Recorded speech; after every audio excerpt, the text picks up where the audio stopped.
This is about MS-13, and we'll have another announcement next week. The left-wing group of people that are running our cities are not doing the job that they're supposed to be doing. We are going to seek the death penalty against Alexei Sayans, who is a leader in the Eastern District of New York, a leader of MS-13. For decades, the single biggest obstacle to building a modern transportation system has been the mountains and mountains of bureaucratic red tape in Washington, D.C. We're cutting the federal permitting timeline for a major project from up to 20 years or more, hard to believe, down to 2 years or less.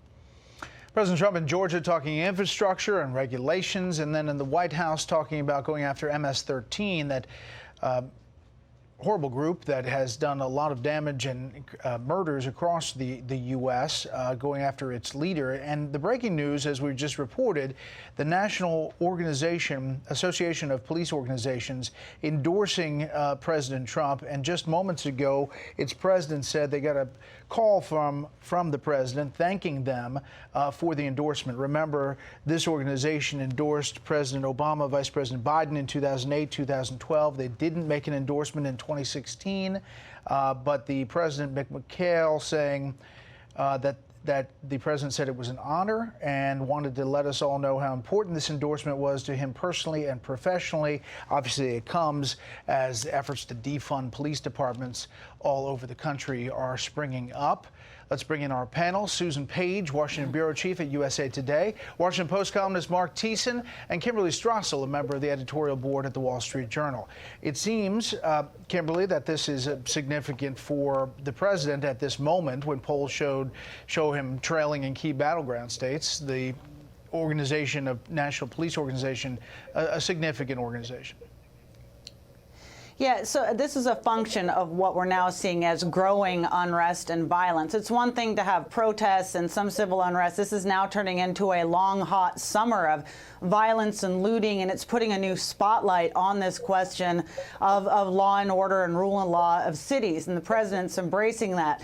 One thing that I think is interesting about that endorsement is it raises a broader prospect of whether or not the White House has some potential for inroads with union votes, not just among police officers, but firefighters, people who work in infrastructure and fossil fuels, because those are going to be big points and flashpoints of contention in this election. Here's the governor of Portland talking about recent protests turned violent there.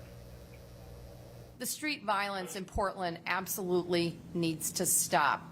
Trump troops in Portland are definitely not the answer. As we saw, this only escalates the tension. They're like war zones. And if the city isn't going to straighten it out, if local politicians, all in this case, I don't say this for political reasons, they're all Democrats. They're liberal, left-wing Democrats. And it's almost like they think this is going to be this way forever. We're not going to put up with that. The governor of Oregon, not the governor of Portland, obviously, but the governor of Oregon talking about Portland there, Susan Page. We should point out that Joe Biden has said publicly as recently as yesterday that he does not support defunding police, but this is an issue in different cities, especially where the violence is continuing. Well, when we see this chaos in Portland and when we see the demonstration, the violent demonstration we saw in New York, this is the ideal backdrop for the campaign theme that President Trump has been striking, that it's a dangerous world and you can't trust Joe Biden to protect your family. And that we saw that in a 30-second TV ad that the Trump campaign put out today. But I think the risk for the president is he is at odds in some way with the kind of the mood of the country when it comes to trying to think about racial justice, which was the spark for these protests. It's not 1968. In a way, it feels a little like he's running a 1968 campaign. Mark, you know, it was overlooked by a lot of the press today, but that MS-13 announcement that the leader has been captured and they're going after the death penalty, that's a big deal for some states that have been dealing with that gang for a while.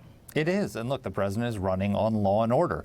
He's always been campaigning, talking about getting tough with MS-13, and now he's talking about getting tough with looters and rioters in these cities. And, you know, and by the way, in Portland, the federal troops, the Trump troops, as the governor called it, are protecting federal buildings because the Portland police aren't doing it. There's been $23 million in damage to businesses in Portland from these riots. This is not small stuff. You know, there's two ways of looking at it, and I'm kind of two minds on it. On one hand, there's an argument to be say, let the cities burn.